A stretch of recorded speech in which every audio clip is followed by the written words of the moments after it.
Passoire me fait deuxième pompe ou fouette de ville. Lorika ou Iboaki à sa dans des sous. Et bien, il y a eu le fait fouet. Il y a un blanc africain, ça va dougo sali. Au diguma, kangana, akolanya, sikano afa, et malélésien, soit ngado, nous soit bakamba, gagné on y a non. Bla yafa blana, on est noué. Bla fiye kadioko. Burkina Faso, i afien lo. Au sucrou, on a quoi guma, soit ancien, i bonye le quai, ici, ninimo, il est mes saucika, na, ba femme maintenant, wa femme réunion. Les consommateurs ont encore fa agadugulo adi mo fa baku d'Ivoire ya fwe abla onwe yo I janve kon odiguma Côte d'Ivoire wa fi sur le juma donc les clients me ofasu na waju Côte d'Ivoire wa yin kusume wa ipengben mo ike iwana oko Côte d'Ivoire oko kende moye na ofabi fable otike otibin de fait ils sont salimenta il fa baliko balingo su duma mo bi femme il va faire que bon duma que ni ambla salimenta il a fait moi il donc à moi bi criquet il sort donc il bi dili mo que afien yele do abrinu on ancien io ye o imlanu 96 203 7 mars 96 na bakla sikanga avec smig article ko apprécié et Côte d'Ivoire Iyo, idée, adi mo kwek ko ju mango kladi, gele do ablaon oniso. Si ganga ifa mesa konti kulokun ablaon. Kokun ningemo ingomikbu no wanu swanu na wae alonu gwengwe. Mimo okabukinalo. Chinkulo senke blaon mi. Kusuma ke mo afan ndi masika na makonu. Afike mo Côte d'Ivoire afan. So me trade po ngabe flefoniko yenjiwa. Ne balelin si nsasu ben si mi ngba be kosuklu ko e na makula be sunian nja onglem tutu ton sinsu ko jumandile ken vion kalo lele konkwe tanga nyi chembe tikuru kunyo chembe kumonti kuru kumpana blanc mfe sosikali fa kundale kama bam muminu menti kekle ka ga onglem sati pepeo sanke akojumandile wa jumandile aise na anya bamisu kangulu visai akula nyama kutu kumblubo sana yoti milalo ngamia mbusu mfakla munyo ikmbanyele ne blanga me be fleke kone asita ke juma kumbaso moko dilele me no swa domo kweguri mo gwaluwa wa fe ni unvufle bleli yo akoko kinde ndibia ko ina iswa ba ngbanu oni wa nyona bakla di ngi bakanga nyon kusu be kosukuru be kokolezi asita osufe me fie Tuba au Burkina Faso. Sange be ayi ni Boaki. Kemwe iwu au 2012 asita olema atin ofle kusu olema likifi isoti odiko odiso ponu juma ofanye I America. Ngamo ni ni ablade kun oti ngumi yele ke asita fwe ibobo okponingi kokun ogbono otondike.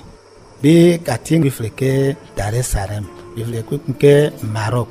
I so kati nyonga moko ko diguma oju kemie so aklanya moto taxi le kumba kingi on ati kilobru asa kilobru on inu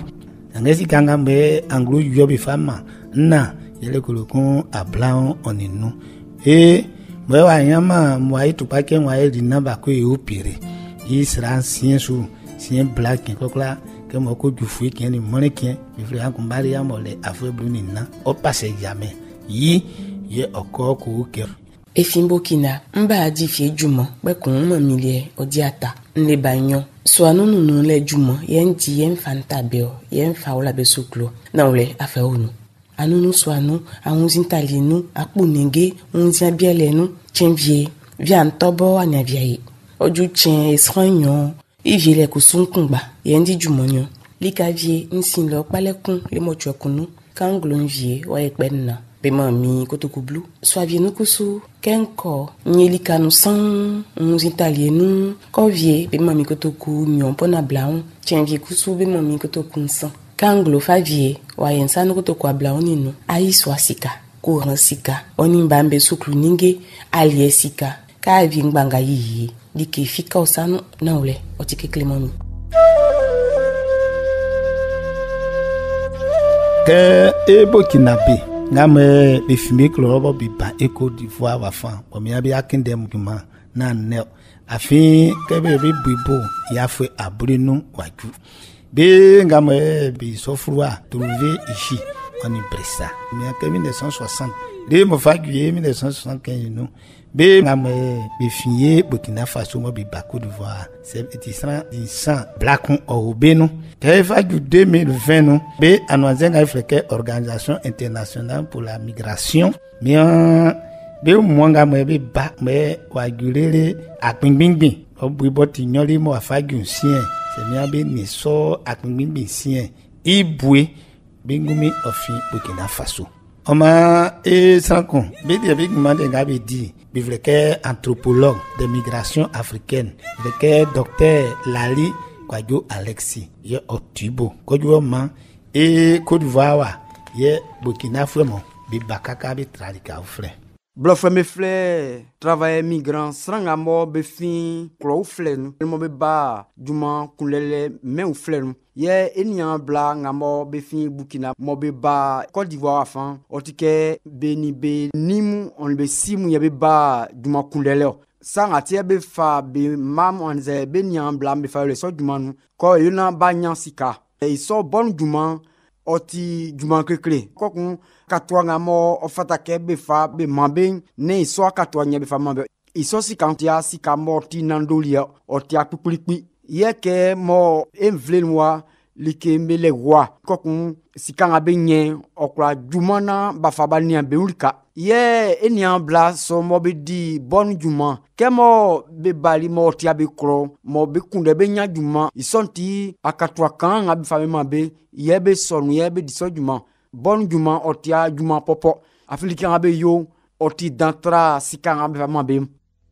ole mlakon mo sasa e nyamlanga me be fiye Burkina Faso ma be digman alome no boake oma iso ntenga me be kan ke be tania be kare pa e salmanta oni asita oti ndemo oti so sakba be kla kama be fiye Burkina Faso so mo be pa o me abi akende iso juma Côte d'Ivoire ba fi adi be la lolo mo be fa te so juma so kebe ko ba be fa be me fa la no se bi tani be kalo bi tani abi kalo be sika mo be sanu ko wi be sia be si ibi ele mo ramato wadraogo o benubi isran san kemo ni asin me ne ke fi on sanu kun bla osesin wagadugu ibobo iklolo orio oye country otibe lo akpaswanku na ole dikaso mo onu oti alika mo onisna fata nge otanu ile ke swanga mo be onu lo bi pungbu ngabe usu oni briki ngai fa plani kani abe umansa oni krosan fatama ne blaso mo la fois blana lo ye oni makanga mo biwo ke en Côte d'Ivoire long la fo mo tue ntonti yo fa nwolio yon nko ukei na ediata e yongwate lele kemfa nyini miun o ajalimi o fa mi wolia lolo ible so no 100 metra le yenkpo be flemi nko be arolo gbengben bakanga be kloa be trale yenkpo trale ngasa o son sa sange kusu sikanga me fa mami otika o juli afwe bienu kusu miun ijuman o sakili yemisika kanga enyenu mfa vient fa ton like mfa ton ni swa mfa vient fa e bakan mbe suklu sebe totu bache sika kanga nu yem fa to are mfa mombeo lele eni ani e unke non lwe afe nwe soudan kemi unniesa e kloa mal ki fikun yen e sa esi e klo Burkina itianga ya bale e mlanga mo be fi Burkina Faso o mi abi akinde bonu juma et 2009 no iso mlabimo kan be bonu okun be lebe blakun mo awa kuribali ye odumbe yun mama bi akinde ati na awa osasavi ofeun lanu na ma anofuni obanukun na afegma ojuebeso e anu anzemo e peli be fleke adad o envle ngora inu ya edi jumanio jumange adadi ndi yole afotu etule ekre ni ambe sinure na bamliman afi be dalika ba o masukuru ekunde sika alaje trale are manibe ekusalibe ke ngwelike ye amuabe yo na amura wa fi amu ma mlaso mu be kani na ya ma obesu ni tie ma be ko be unkunle iti ma adadi wan yo awayaki ma eni ansomu ma be klebe duma ma be fa be duma be ure awafuru adanu lo ma be si eni ansomu ma be fi nyenenenu baba ma be si benu na bakura be sunia ikweku mla somu nyenenenu obesu ali blofo me flebe likevie ke sumigi yole kopro kamo be fa be ma mla muni aswamu ke be fa be dibelike na ma okunbe iso kopro so eni amansomu be le memlom obugwa nu ekun yole sidange otikodi awie ikwekun yole wiengo oyakia eni ansobenu isonti adadi okoto isale sakunu amoyaki awayaki owuka eni ansomu Oma e Côte d'Ivoire wa imla otike osasa mlanga mabe di isojuma ye kusu e 90 otike inu ye anwaje danga ifleke Nations Unies bilebe mla o a feso mlanka eniasu na fasa sabe ngabe bamo be digmamo na akla tan bi kare na ndoriesu koko kensonde bukumbe fablali au commissariat on est office des Nations Unies be boniye ku 2019 no otike iso atin bi le duma ifleke promis bi abuyangu na iso nyina mo enianga mo be ba bi adigma me fe na wayi oma be suka kanga ifleke coordinateur ya Saint-Bro e Côte d'Ivoire buteso bi afa resano ya kinde atina enianga kuzu mo be kolika ufre mo be ko digma kmbami nyina kmbanga mo be ngabi babe wiwa na ba hwelo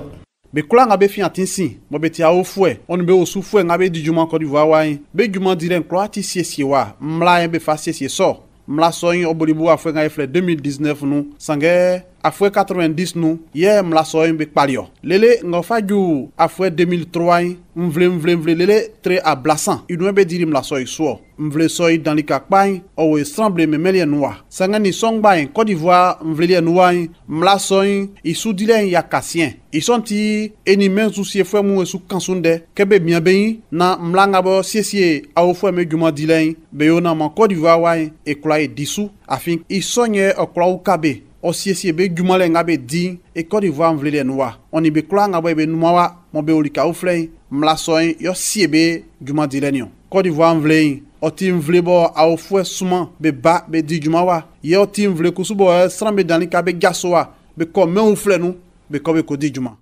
ma ndenye ya kendili agi ibu atarie yele tongo wensu ni anga mo ifle ke migrant burkinabe o mi abi akinde bonu juma mo ebe ubuaki ane bisia bisi afi ndengo ubi kluntinyo e o iklo iko bebo ufle dike finia isanu anje kusu etran Côte d'Ivoire ansu afan na afeso mo efe o te traisu ma iso fo ye ifatu enianga mo na Burkina Faso mingumio e o Côte d'Ivoire fe kusu bi gaso nyanko abruki e manglen kokla o tinginene sana ku iklosu sangu suna se ale kina sa lafima sikaya timo sa tifanso na se akinde sikaso iati yame pi ira fiasana sa mama itraya uneba itraya klomisu